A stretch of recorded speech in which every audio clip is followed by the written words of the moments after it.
Hello Vipin sir, Prabhat Khabar में आपका स्वागत है। Thank you, thank you. How you? मैं अच्छी हूँ, आप कैसे हैं सर? बढ़िया, बढ़िया, बढ़िया। किस तरह का अब तक का रिस्पांस मिला है आपको महारानी 4 का, जो भी बहुत अच्छा ट्रेलर आने रिस्पॉन्स। का? बहुत अच्छा रिस्पॉन्स मिल रहा है। एंड फॉर मी इट्स, मेरे लिए तो मतलब मैं पहली बार सीरीज में आ रहा हूँ, तो मेरे लिए थोड़ा सा अच्छा लग रहा है, क्योंकि एक नया कैरेक्टर इंट्रोड्यूस हो रहा है, और एक हम्म। तो feeling very good about it actually. आप एक पावरफुल, मतलब बोलते हैं ना कि प्राइम मिनिस्टर का रोल अदा कर रहे हैं, किस तरह से इस जर्नी को आप देखते हो, जुड़ने की, महारानी की, उसको प्ले करने का किरदार को क्या कहेंगे? मुझे बहुत मजा आया, because to play somebody who's powerful and who's of that stature is something very interesting. मैं थोड़ा अपनी लाइफ में थोड़ा सा I am not very, you know मेरी पर्सनालिटी थोड़ी सी, मतलब I am not aggressive that way, तो मुझे अच्छा लगा कि थोड़ा एक नया आयाम खोजने का मौका मिला मुझे।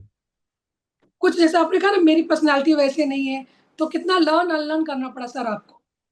लर्न ज्यादा करना पड़ा, बिकॉज एक होता है कि आप एक कमरे में जाते हैं और सब लोग खड़े हो जाते हैं, उसकी आदत आपको नहीं है ना। मुझे तो नहीं है। तो मेरे लिए थोड़ा सा टाइम लगता था ये महसूस करने में कि अरे हाँ ठीक है, सब लोग खड़े होंगे। तो इस तरह की चीजें मुझे बहुत इंटरेस्टिंग लगी, मेरे लिए बड़ा अच्छा अच्छा एक्सपीरियंस, अच्छा भी लगा कि आप कमरे में घुसते हो सब खड़े हो जाते हैं। तो तो इट्स पावर इट्स को एंजॉय किया आपने? हाँ, मैंने थोड़ा एंजॉय किया उसको, बीच बीच में भूल जाता था। लेकिन ओवरऑल मैं आखिर तक आते आते मैं थोड़ा सा यूज टू हो गया था। अच्छा सर, अगर बात की जाए जैसे कि इस मतलब आप ये चौथा सीजन है और आप अभी जुड़े हैं, तो जो हम्म। पहले से एक्टर्स होते हैं उनके बीच वापस जाना, ये कुछ मतलब अलग रहता है एक्सपीरियंस, या फिर आपका इतना वर्क एक्सपीरियंस है कि आपके लिए कोई मायने नहीं रखता?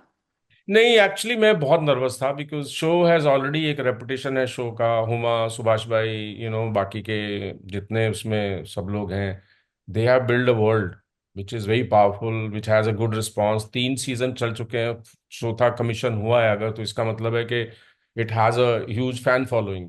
तो मेरे लिए थोड़ा सा ये ज़रूर था, थोड़ा नहीं काफ़ी था, कि मैं अपनी जगह इन सब लोगों के बीच में अपनी जगह बना पाऊंगा कि नहीं। वो मुझे नर्वसनेस था, और मैंने इस बार थोड़ा प्रिपेयर भी किया था अपने आप को। मैंने काफ़ी काम किया इस बार। जनरली मैं थोड़ा सा डायलॉग याद करता हूँ और थोड़ा सा उस तरह से, पर इस बार मैंने स्पेशली कोचिंग भी ली किसी से इस रोल के लिए, just for the dialogues, not for anything else. तो मेरे लिए काफ़ी, मैं काफ़ी प्रिपेयर था, और मैं चाहता नहीं था कि मेरी वजह से मैं ऐड करना चाहता था शो में, मैं कुछ लेना नहीं चाहता था शो से। जैसे आपने कहा कि मतलब आपकी स्पीकिंग पे आपने काम किया, तो ये आपका टेक था या फिर सुभाष सर ने आपको बोला था? नहीं, मेरा स्पीकिंग पे नहीं, स्पीकिंग से नहीं था। मेरे को थोड़ा सा एक डायलॉग मैं जो बोलता हूँ, जनरली मैं बाकी जगह बोलता हूँ, मेरा एक तरीका है बोलने का। इस बार मैं चाहता था कि मैं थोड़ा उसको, थोड़ा सा बदलूं उसको, इस बार मैं थोड़ा बदलाव लाऊं उसमें। तो उसका उसका वो पॉलिटिशियन की स्पीच वाला ट्रेनिंग नहीं था ये, कि पॉलिटिशियन ऐसे बोलते हैं या वैसे, वो नहीं था। वो मैं कभी नहीं करता, मैं कभी कॉपी नहीं करता हूँ, या मैं कभी रेफरेंस मेरा होता नहीं कभी। मैं वो करता हूँ जो मुझे, डायलॉग जो लिखा हुआ है उसको मैं किस तरह से बोलूं, उसकी ऑनेस्टी मेरे लिए सबसे ज्यादा इंपॉर्टेंट है। बाकी तो उसको सीखा नहीं मैंने, बट एक डिक्शन पे काम नहीं किया, ओके। एक कुछ अलग काम किया था कि डायलॉग को जब आप याद करते हो, आपको कैसे याद करना चाहिए, मैंने उस पर थोड़ा सा काम किया अलग से, जो मैंने पहले कभी नहीं किया था। अच्छा, अगर इसकी किरदार की जर्नी के बारे में बात की जाए, तो कुछ बोलते हैं ना, जैसे सीरीज के बारे में कहा गया है कि ये सीरीज कहीं ना कहीं हमारे रियल पॉलिटिक्स से इन्फ्लुएंस है, तो कभी कुछ आपका भी ऐसा रेफरेंस पॉइंट था या फिर नहीं नहीं, किरदार से? मैंने आज जैसा कि बोला, मैं कभी भी किसी भी कैरेक्टर के लिए रेफरेंस पॉइंट रखता नहीं हूँ, क्योंकि क्या होता है, अगर जब आप रेफरेंस पॉइंट रखते हो तो आप फंस जाते हो। आप एक उसी तरह से आपको चलना पड़ेगा। और एक्टिंग एक ऐसी चीज है कि आप अगर जितने फ्री रख सको अपने आप को, आपको उतना फ्री रखना चाहिए। मैं कभी रेफरेंस किसी भी रोल के लिए नहीं लिखता हूँ, नहीं, मैं नहीं देखता हूँ, मेरा रिसर्च बहुत कम होता है। मैं एक्चुअली रिसर्च में बिलीव ही नहीं करता एज एन एक्टर। मैं बिलीव करता हूँ जो डायलॉग दिया गया है वो, और आप बस। सर, जैसे आपने कहा कि मतलब पहले से जो सब मतलब एक्टर्स थे, फिर आपकी एंट्री हुई शो में, कभी कभी इनसिक्योरिटी भी आती है एज एन एक्टर?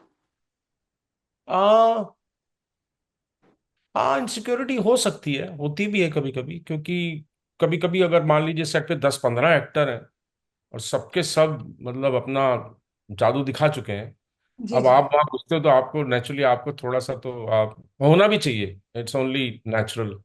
नहीं हो रहा तो फिर गड़बड़ है। थोड़ा नर्वसनेस होना चाहिए। नहीं, इनसिक्योरिटी की मैं बात कर रही हूँ। हाँ, इनसिक्योरिटी होनी चाहिए, बिल्कुल होनी चाहिए। Security is also good sign. It's a sign that you are conscious about the quality of the work that you are going to do, और the quality of the work that is already there, and how do you add to it, not bring it down, you know। तो वो insecurity तो थी। हुमा के साथ कैसा experience था, क्या कहेंगे, या फिर और बाकी के बहुत एक्टर? बड़ा हुमा को मैं एक्चुअली, जब हुमा गैंग्स ऑफ वासीपुर में मैंने एक वर्कशॉप किया था सब एक्टर्स के साथ, एंड अच्छा। हुमा बिल्कुल तब आई थी दिल्ली से। तो मैं हुमा को तब से जानता हूँ, and she is a lovely person. मुझे उनके साथ काम करके बहुत मजा आया। I never felt that she is already star of the show, and she is already established the show. She is the तो मुझे हुमा के साथ वैसे, और फिर बीच में हम तो एक दो बार और भी मिले थे। तो हम जब पहली बार रीडिंग पे मिले थे तो हम लोगों दोनों ने यही बोला, अरे finally we got a chance to work together, so I am very glad and very honoured that I got to work with her. आपने महारानी के पहले सीजन देखा था पहले से ही, या फिर शो से जुड़ने के बाद आपने देखना शुरू किया? नहीं, मैं देख रहा था, पहले से देख रहा था। थर्ड शो मैंने थोड़ा लेट देखा था, पर मैं 2 सीजन जब आए थे तो मैं देख चुका था। सर, रियल लाइफ में पॉलिटिक्स में कितना आपकी मतलब रुचि रहती है, या कितने जागरूक है आप कि हमारे आसपास क्या हो रहा है? मैं जागरूक तो, आप आंखें तो बंद कर नहीं सकते आपको। आप एक माहौल में, आप न्यूज़ है आपके पास, इंस्टाग्राम है, सोशल मीडिया, आप सब चीज़ें देखते रहते हो। मैं जागरूक हूँ लेकिन मेरा इन्वॉल्वमेंट नहीं है, मैं इन्वॉल्व नहीं रहता कभी भी। मैं देखता रहता हूँ, सुनता रहता हूँ।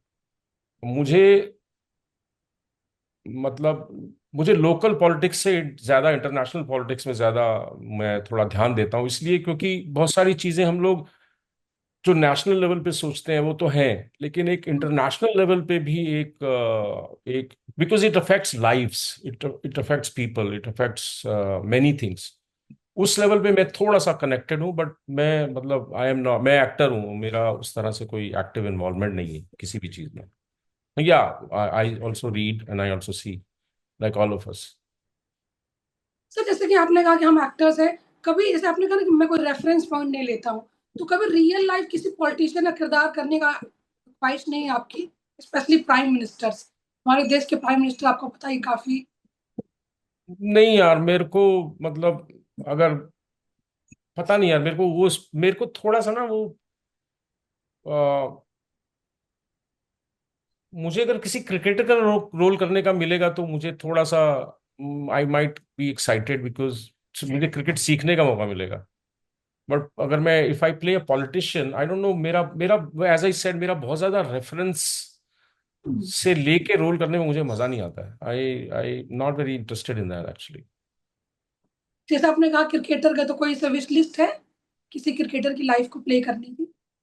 क्रिकेटर की लाइफ में तो अब तो मैं उस दौर में पहुंच गया हूं कि कभी मेरे लिए बैटिंग करना मुश्किल होगा। कर लूंगा, I am physically very fit, but अब तो किसी, मतलब अब थोड़ा सा मैं आगे चला गया हूँ। सर, जैसे कि आपको पता ही है कि आप काफी समय से इंडस्ट्री में थे, फिर आपने ब्रेक लिया।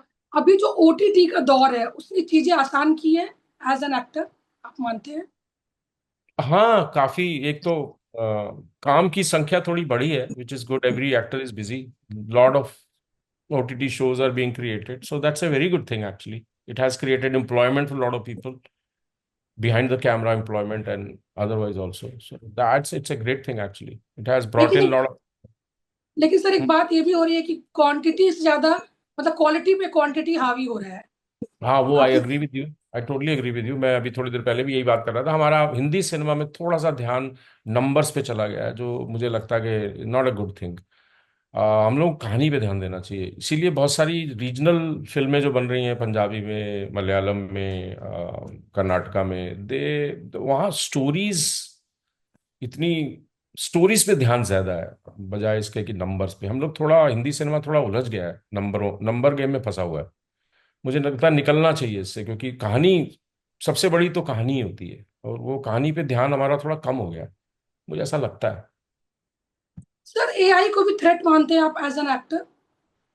नहीं यार, मुझे इतना थ्रेट नहीं लगता, पता नहीं क्यों। I don't know why. मैंने एक एआई बहुत देखता रहता हूँ, एआई ना देखते ही पता लगता है आपको ये एआई है। तो I don't know how much after point it will get boring ना। आप अगर एआई की एक फिल्म देखते हो, जैसे 3D जब आया था तो बहुत शोर मचा था कि अरे अब तो नॉर्मल पिक्चर तो लोग देखेंगे ही नहीं, 3D ही देखेंगे। बट 3D बोरिंग हो गया एक समय के बाद। मुझे लगता है एआई का शायद कुछ और यूज है। मुझे नहीं लगता कि इतना सिनेमा में, मतलब it can do wonders, it can do miracles, it can do VFX और ये सब चीजों में एक नया वर्ल्ड क्रिएट करने में it looks very interesting, very very interesting actually. But मुझे लगता है बोरिंग हो जाएगा अगर 4 में एआई वाली फिल्में देखूंगा, तो मैं पागल हो जाऊंगा। मुझे लगेगा कि नहीं यार, ये मुझे अब कुछ, वो रियलिटी जो रियल है वो रियल है, उसको आप बहुत ज्यादा एआई में, मुझे ऐसा लगता है कि AI will be use for different thing, other things, not particularly replacing actors. And writing में भी बहुत सारे, आप मेरे दोस्त हैं जो everybody is Yuting chat GPT and all that, लेकिन सबका ये मानना है, मैंने भी ट्राई किया एक बार, वो ना उसमें एक आर्टिफिशियली दिखती है कि because this is it's a synthesis of all minds ना। तो वो सब कुछ पकड़ा हुआ, आप मुझे गूगल करोगे तो मेरे को मैं अभी किसी ने मुझे, मैं कहीं गया था तो मुझे बोला, सर आपने पीएचडी की है?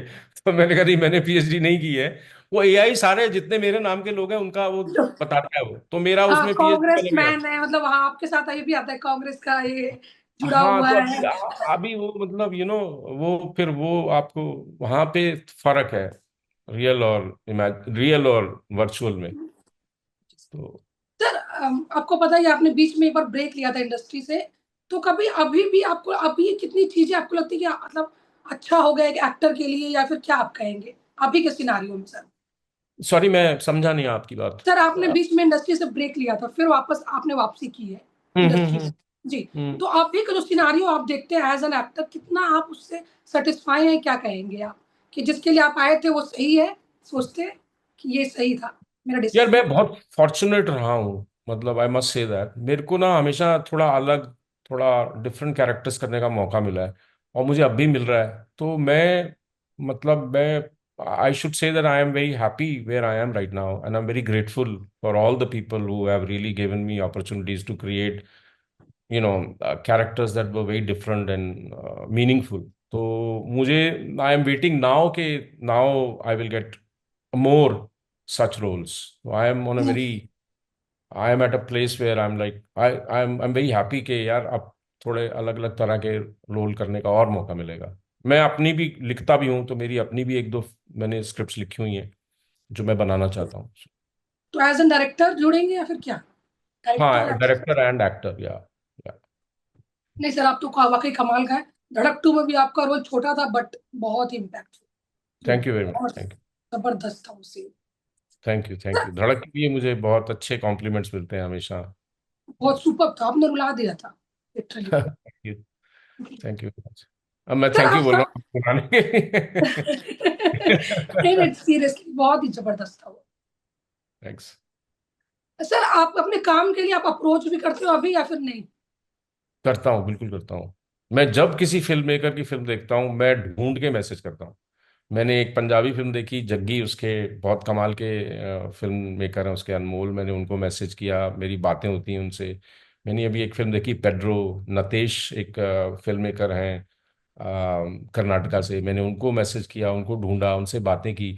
मुझे लाइक माइंडेड लोगों से जुड़ने में बहुत अच्छा लगता है। मैं अप्रोच करता हूँ बिना किसी थॉट, सेकंड थॉट के अरे मैं क्यों अप्रोच करूँ, मैं करता हूँ। मुझे जहां जिसका काम अच्छा लगता है मैं ढूंढ लेता हूँ और मैं कनेक्ट करने की कोशिश करता हूँ, बिकॉज यू नेवर नो किस तरह की पॉसिबिलिटी बनेगी, और maybe you can work together, and this is the family you belong to, so you need to connect with people actually like minded. अच्छा सर, कभी जहन में बात आती है कि इंडस्ट्री ने मुझे मेरा ड्यू दिया है या नहीं एज एन यार एक्टर? कभी कभी बहुत सारे लोग मुझे बोलते हैं ऐसा, ड्यू यार आपको मिलता है, मतलब सूनर और लेटर, आप अगर आप अपने काम से प्यार करते हो तो आप करते रहो, आपको ड्यू मिलेगा। आपको, मैं सुभाष भाई के साथ कम से कम, ज्यादा नहीं, 8-9 साल से जुड़ा रहा हूँ, और हम लोग सिर्फ मिलते थे। मैं हमेशा मैसेज करता था, क्योंकि जब मैंने उनकी फिल्म देखी थी, मैं बहुत पहले की बात बता रहा हूँ, उनकी फिल्म देखने के बाद मुझे लगा रही सुभाष भाई के साथ काम करने में मजा आएगा। So I went and met him just like that. ये तारे जमीन के बाद की बात बता रहा हूँ आपको, उसके भी काफी बाद की बात, 3-4 साल उसके बाद की बात है। हम लोग हमेशा टच में रहे, मैं मैसेज करता था, बीच में मिलते थे, और कभी ये नहीं सोचा कि हमारा रिश्ता सिर्फ इसलिए है कि हमको कभी काम मिलेगा। मेरे को वो अच्छे लगे, हम लोग मिलते रहे, बातें होती रही, and it resulted in Maharani, which is I am very thankful to him actually. So आप अपने काम से प्यार करते रहो, आपको उसका रिवॉर्ड या जो भी आप बोलो उसको मिलेगा ही मिलेगा। तो मेरी कोशिश हमेशा ये रहती है कि मैं अपना काम ईमानदारी से करता रहूं और प्यार से करता रहूं, उससे प्यार करता रहूं। अगर उतना हो जाए तो बहुत है, बाकी चीजें फिर आपको सोचने की जरूरत भी नहीं पड़ती। कभी कभी हाँ, ऐसा बीच बीच में टाइम आता है कि अरे यार मुझे मैं अभी कुछ नहीं कर रहा हूँ इन दिनों, लेकिन ठीक है, मतलब एक पेस है। आपको आपको अपना जो आप करते हो वो दिखता है, आप जो कर रहे हो ना वो लोगों को दिखता रहता है। आप अपने काम से प्यार करते रहो, तो मुझे लगता है ठीक रहता है। सर कभी फाइनेंस की वजह से भी फिल्मों को हाँ करना पड़ता है किसी प्रोजेक्ट को, बिकॉज हाँ बिल्कुल। आउटसाइडर है। हाँ बिल्कुल करना पड़ता है। बिल्कुल करना पड़ता है, बड़ा महंगा शहर है मुंबई, सस्ता शहर नहीं है, तो करना पड़ता है यार। और फिर आप उसको मतलब आप वहां से लेते हो कहीं और इन्वेस्ट कर देते हो। फिर इन्वेस्ट से मेरा मतलब है, मैं अगर मैंने एक बहुत ऐसा काम किया है पैसे के लिए, फिर मैंने कुछ यंग फिल्म मेकर्स को भी हेल्प किया है, उनकी फिल्में प्रोड्यूस करके या थोड़ा थोड़ा बहुत फाइनेंशियल हेल्प करके। तो आप बैलेंस बनाने की कोशिश करते हो। सर अपकमिंग प्रोजेक्ट्स और क्या है? फैमिली मैन 3 आ रहा है, जी जी सर। दिसंबर में आ रहा है। एंड एक फिल्म है मेरी, किस किस को प्यार करूं, कपिल शर्मा हम्म, साथ सीक्वल है उससे। एक किस किस को प्यार करूं एक आई थी, अब दूसरी आ रही है। कपिल शर्मा जी। ये 2 चीजें, और कुछ शोज बन के हैं, रेडी हैं, they are under family post. Man 3 में चौंकाने वाले हैं, क्या है कुछ अलग है? मैं हमेशा मेरा इरादा वही रहता है कि किसी और को चौंकाने से ज्यादा खुद को चौंकाने का मेरा इरादा रहता है हमेशा। है, उसमें भी है, बिल्कुल है। ओके सर, ठीक है sir, thank you sir, thank you so much. Thank you very much, lovely sir. See bye. Prabhat Khabar .com, विश्वास वही, रफ्तार नहीं।